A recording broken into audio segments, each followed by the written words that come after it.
Stephanie had guilt. This is what she called her trips from a conference, meeting, or training where she had intimacy with a man who was not her husband. The long drive back was used to deal with the guilt she felt after each such occasion. She hadn't been unfaithful on all her trips. She was careful. Stephanie flirted with men wherever the other employees in her office wanted to drink and dance. She needed a combination of good looks, being married, and therefore less likely to get in trouble, and, more importantly, a plan to meet him in a place that guaranteed as much privacy as possible. Condoms were a must, and she bought several for each trip, throwing away the unused ones before returning home. If an element was missing from the combination, she retired to her room alone. There were always more meetings, trainings, and conferences, usually 3, 4 a year. She never went beyond names. No exchange of phone numbers, no addresses, no detailed personal information, no follow-up meetings, anything to minimize the chances of being caught. Stephanie went over in her mind all the things she was about to lose. First, the love of her wonderful children, ages 10 and 13. They were smart, caring, athletic, and loving. They were typical kids for the most part, but both obeyed their parents and seemed to enjoy family time together. They seemed to love both their mother and father equally. If their parents had separated, it would have made them very sad. One would think that fear for their children's feelings would have made Stephanie less likely to commit adultery. Instead, the severity of the consequences of being caught increased the risk, and thus the titillating effect. The affair didn't have to make sense, it just had to be exciting. Second, she didn't want her husband to find out. She had a lot of guys in college, and she used their sexual prowess as an indicator of future dating. Some of them wanted a serious relationship, but she got bored easily. When her college career came to an end, she was desperate to find a husband. She was ready to settle down. Roger showed up. He was bright, caring, and perfectly at home in the bedroom. It was a matter of time and love for both of them. Their marriage was a success from every angle. There were few quarrels. They shared chores around the house. They planned a budget together and stuck to it. They agreed on when to have children, and they both shared most of the parenting responsibilities. Roger actually had to talk her into having children, but Stephanie was glad when she became a mother. When one had to go away or was sick, the other automatically took over the household duties without complaining. They were the best of friends. Stephanie and Roger enjoyed their sex life. Over the years, they had explored every kind of sexual activity except bondage and similar friction. Sharing or exchanging was not even discussed. They both seemed to believe in traditional marriage, or so it seemed. Stephanie hadn't shown interest in anything more until at one conference, one of her married female colleagues had a rather obvious affair with a man she'd met. Stephanie was curious and sworn to secrecy if her co-worker told her everything. Hearing about the titillating affair, the great sex, and the statement that the tryst would only affect her marriage in a positive way, if at all, Stephanie was hooked. Stephanie, however, waited to see what would happen to her marriage if lightning struck a woman to death. She began to separate her marriage from a possible affair. One didn't have to affect the other. After a couple years, nothing negative had happened with her coworker that Stephanie could notice. Now she began to actively plan. Careful planning. The first 2 times she met, when she had the chance, she hadn't seen fit to take the risk. The next time she met a guy who wasn't affiliated with the training, was married, good-looking, and had a private room. She was very excited and paranoid, but everything went according to plan. Stephanie enjoyed the sex, said goodbye to her man, and went home. Roger didn't seem to suspect a thing once she got home. For weeks, she worried that Roger would somehow find out about it, but that hadn't happened. It was as if the gods were blessing her actions. Since then, Stephanie had become more willing to hunt for an acceptable lover. However, she never went beyond the risky terms. More often than not, she went home without ever experiencing another man, but neither was she punished for watching and lusting. Stephanie worried about her co-workers. They were the ones who might notice something about her that would make them suspect a liaison. She tried to flirt on the same level during every adventure at the bar, regardless of whether or not she was going to be on the take that night. If she had to share a room with a coworker, she would flirt and have a drink on her own, then return to the room when her roommate left. There was no sex on these trips, But the perception among her coworkers was that she drank, flirted, and went to the room by herself even when she didn't have a roommate. She never asked for a single room.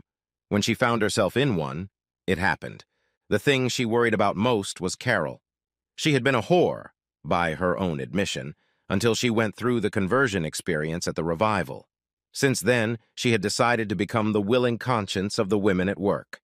She flagged any clothing she deemed too sexy or provocative. Women with naturally good figures were often the object of her criticism, although their husbands or boyfriends saw nothing wrong with it. Good bodies were usually visible regardless of clothing.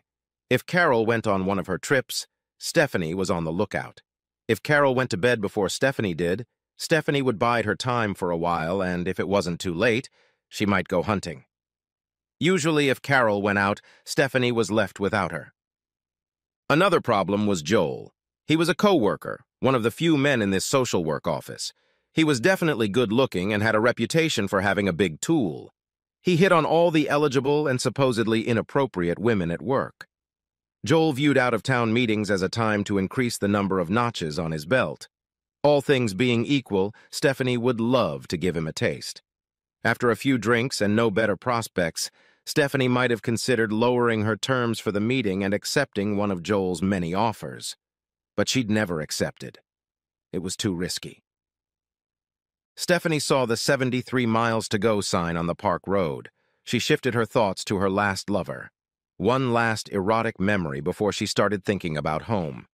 As usual, the gang went to a bar where they could dance. Stephanie drank, danced, and looked out for prospects. This night there were two of them, and they sat together. After she danced with each of them, they invited her to their table for a drink. She accepted and noted the time. Being with strange men for too long might have piqued the curiosity of her coworkers. Tim and Jim looked interested as they all shared basic but not personal information. Stephanie began to wonder how she could separate one from the other or perhaps have her first threesome. Before she had to choose, Jim said he was heading to the room and wished them a good night. Tim looked a little surprised, but very grateful. After she stopped flirting, she challenged Tim, "Deal with it or shut up." Stephanie handed him a key card for the extra room and asked him to wait 20 minutes after she left her friends. She said, "Make sure there is no one in the hallway when you knock." Stephanie spent about 15 minutes with her coworkers, after which she and a few others decided to call it a night. 20 minutes later, Tim came to her door. Like most men she dated, he was in a big hurry. She slowed him down, controlling the speed at which he removed his clothes. Stephanie redirected his attempts at immediate sex before he realized it was foreplay or no play. Tim was quite large, but Stephanie was no size queen. She was glad she insisted on foreplay. Less than an hour later, she was in bed alone. Half an hour she spent cleaning up all the marks from the condom they had used. Standing in front of the full-length mirror, Stephanie looked for bite marks or hickey marks. Clear. Remembering the details of their session, Stephanie realized she was becoming aroused. It wasn't an unwanted situation, but potentially dangerous, depending on whether she met Roger when she returned home. Sometimes he wanted to get right down to business. Oh well, if she wasn't worried, she could tell Roger that she'd gotten excited at the thought of coming home to him. He'd want to believe it. Stephanie wondered if it was time to stop trying. She knew that the more there were, the more likely she was to make a mistake and get caught. Like any addict, she deluded herself that she could quit at any time, but only if necessary. She believed that her adventures didn't negatively affect her marriage and family because she wanted to believe it. The 23 miles to go sign meant it was time for her to readjust to her role as a faithful wife and devoted mother. She thought about the kids' sports schedules and what transportation would be needed. The kids would leave notes on the refrigerator if they needed something baked for school or if they were in charge of snacks at the next soccer game. Roger will need to be reminded to buy meat for cooking this weekend. It was easy for Stephanie to get carried away with makeup sex for Roger, who had been forced to miss her the last few days. Stephanie carried her suitcase up the porch steps and into the living room. Even though neither Roger's car nor the children were home, she made a phone call just in case. Receiving no answer, Stephanie rolled the suitcase into the laundry room. She quickly put the dirty clothes in the washing machine and started it up. She didn't want any residue left on the clothes. like the smell of cologne. She smiled at the thought of getting away with it again, and Roger would get all the benefits of her good mood today. Going upstairs, she moved her toiletries to her half of the bathroom. When the suitcase was empty, she put it away in the closet. She stopped and looked around the bedroom. Roger had made the bed, which was somewhat unusual. For some reason she couldn't pinpoint, it was somehow out of place. She headed for the children's rooms. To her surprise, their beds were made as well. Stephanie finally decided that her anxious feeling was just residual guilt and moved on to her plans for the evening. She was going to cook one of Roger's favorite dishes, which meant she would have to prepare a second course for the children to eat. Going down to the kitchen, she pulled out all the pots and pans she needed. Placing the first of them on the island, she saw this, and awed. There lay a piece of legal paper and Roger's wedding ring. She picked up the paper as if it were poisonous. In a way, it was. Roger's note said the children were staying with his parents. He was looking for an apartment that would be spacious enough for him and the children. She could expect to be served with a lawsuit in a few days. The note ended by saying that Jim was a fraternity brother and recognized Stephanie even from the scant information she provided about herself. Tim gave Jim a vivid description of Stephanie's actions in the bedroom. Roger would contact her for his attorney's contact information and arrange a time for him and the kids to pick up the clothes. Stephanie whined but didn't cry.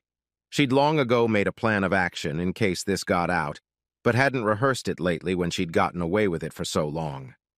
The first order of business was to talk to Roger in person. When she did, she would cry. Roger hated to hear her cry, sympathized, and usually gave in to her. She would tell him it was a one-time mistake. Menopause could be blamed for everything. She would apologize and vow never to do it again. Finally, she would use the children as leverage. Children need both parents, and going back and forth between parents would hurt their upbringing and stability. She pulled out a scotch and took a sip before launching into her attack. Roger's phone went to voicemail each time. She left tearful messages asking him to call her until his mailbox was full. When it was time to go to bed, she called his parents. She sobbed again and begged to talk to her babies. Roger's father told her, "Hell no."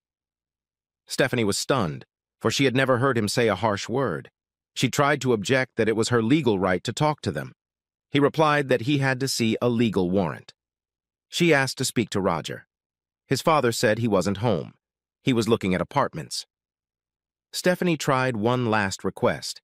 "Please tell my husband that we need to talk and that he shouldn't be spending money on an apartment when that money could go toward things for the kids." She figured it would get to Roger. It took a few days before Roger called her with his lawyer's contact information and asked when he could stop by to get new clothes for himself and the kids. Roger asked where she wanted to be served so as not to embarrass her. She took the opportunity to plead for a private conversation with him. After hearing her story, he would stop this divorce nonsense. Why would he want to separate his family for such a minor reason? All of this was said with sobs. Roger said he would stop by tomorrow and buy more clothes. After he got the clothes, he would have a chance to talk to her. She asked him to make dinner. He said coffee would be fine. As soon as he hung up, Stephanie's tears stopped. She felt she had a chance to turn things in her favor. She worked on her speech. Roger was silent as he gathered clothes from his and the children's bedrooms. After putting them in the car, he returned and sat down at the kitchen table where Stephanie was already drinking coffee, made just the way he liked it. Roger asked her to say one thing first. She agreed. "Do you already have a lawyer? If so, my lawyer should know who it is." "Roger, I haven't sought an attorney yet because I don't believe divorce would be the best solution for our children, you or me. Yes, I cheated. But why? I don't know. I guess I wasn't used to drinking as much as I thought I was. I really don't remember what happened. Maybe they put drugs in my drink. I'm not trying to say it's not my fault that I'm in this position. I'm just saying I was partly out of control because of alcohol and possibly drugs. Think of the kids. I believe I was a good mother. My one-time mistake doesn't hurt my ability to be a mother to them. Separation from their mother and father will hurt them emotionally. Having to pay rent, utilities, etc. For two families will cut into the money we could spend on them. It will hurt them. Do you really want to cause them more pain because of something that happened that has no meaning to them? Do you want them to see you take revenge on their mother? Are you sure that's what you want? I believe I was a good wife, at least until that night.